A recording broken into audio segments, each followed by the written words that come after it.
Hi everyone, today we're talking about focus. Let's dive right in.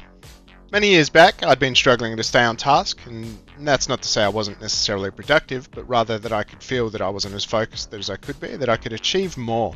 For the most part, that's just a fact of life. There's only so much one can achieve, and the mind really does seek out the things that it enjoys doing most, be that chatting to a colleague or friend, or watching a YouTube video, or something like that. This is the process that led me on my initial journey to find focus in a distracted world. And here's what I found. What I found is that our digital devices often cause us so much distraction. Picture this, you need to get your phone for a multi-factor authenticator. Oh, you get a message on Teams, I'll just answer that. Oh, they sent me a document, I'll open that and take a read. Oh, I need to send an email to X about this. Oh, that's right, I have a meeting in 15 minutes. You've left that MFA in the dust. What are you going to do? A notification, a badge, a vibration, a pop-up? These are all tangible, tactile things, and your brain usually gets rewarded for clicking on each of these items, be it to remove the notification or to respond to a colleague, friend, or family. You really get that dopamine hit every time you interact with your phone. So, how do you remove the distraction and stay focused? It's really not as simple as that for me personally, but the first steps for the clarity are usually to remove the distraction altogether. To adopt the use of a do not disturb, work, or focus mode on your phone, or reduce the notifications to ones that are easier to ignore. I would suggest removing all notifications for Teams, disabling Facebook heads, and turning off notifications for new emails in Outlook. Disable the vibration and message tones. This includes those things that flash and pop up on your smartwatch and other wearables. For your PC, remove the envelope notification when there's a new email on Outlook, and remove the toast pop-up notification that you've got a new email. Consider using an out-of-office email, informing others that you're only checking emails a couple of times a day. I found this helps for meetings that were sent with 15 minutes of notice. For Teams, remove the red indicator that you've received a new message, as in the little red light that pops up on the Teams icon, and set a notification informing others that you are looking Teams deliberately twice a day. For the web browser, use a plugin like BlockSite to add those sites that you're going over to over and over. Facebook, YouTube, Reddit are examples that are absolute time thieves. Also, remove non-work related chat apps. I have a direct line to my family, and really that's about it. The rest of my chat comes from after hours or breaks. Disable the startup with Windows function on your chat applications and keep it focused for work during work hours. For each week, you're going to have an ideal time allocation, and it makes a lot of sense to put this into a calendar of some sort. Probably not your work one, but make sure it matches your ideal sense of time allocation there. So, if you want to be productive in the morning and have a meeting at 10 o'clock or something, try and angle your calendar to represent what your ideal status wants to be.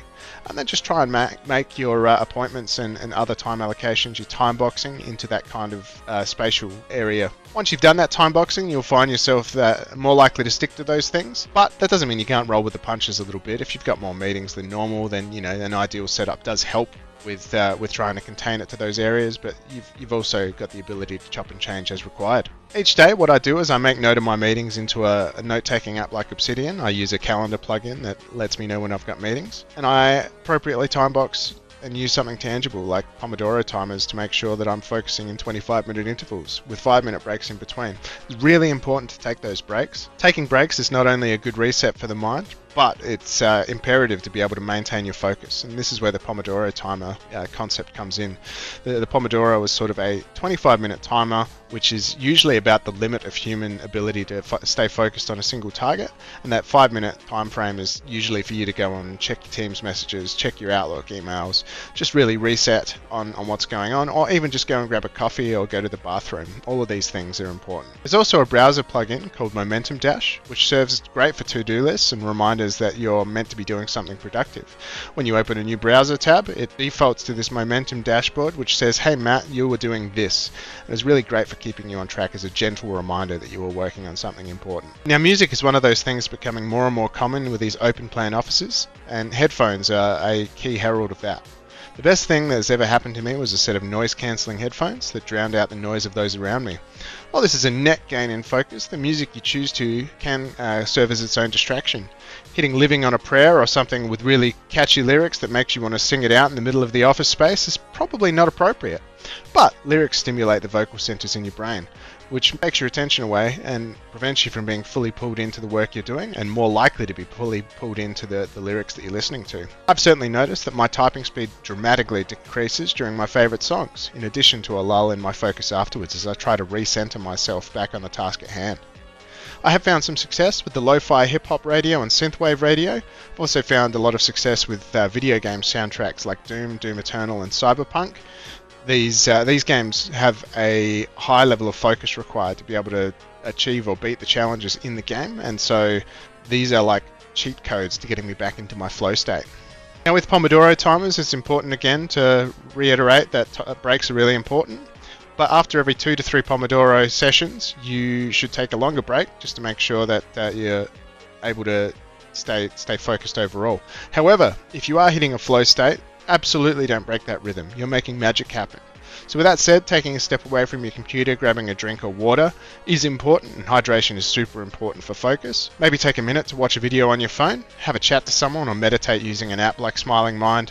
Greatly improve your ability to get back into it, and bite-sized exercises can be great to relieve stress and attain greater focus.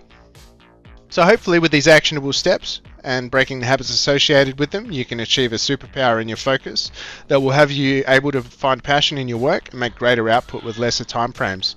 Not only did this make you a standout employee, it unlocks your capability to drive value into yourself and into your organization, as well as proving that you're ready to step up to the next level. Hope you all enjoyed my video today. This one's on productivity. It's the first in a number of videos into productivity, and I hope you enjoyed that, and I hope you will enjoy my accompanying blog. Thank you very much for stopping by, and we'll see you next time.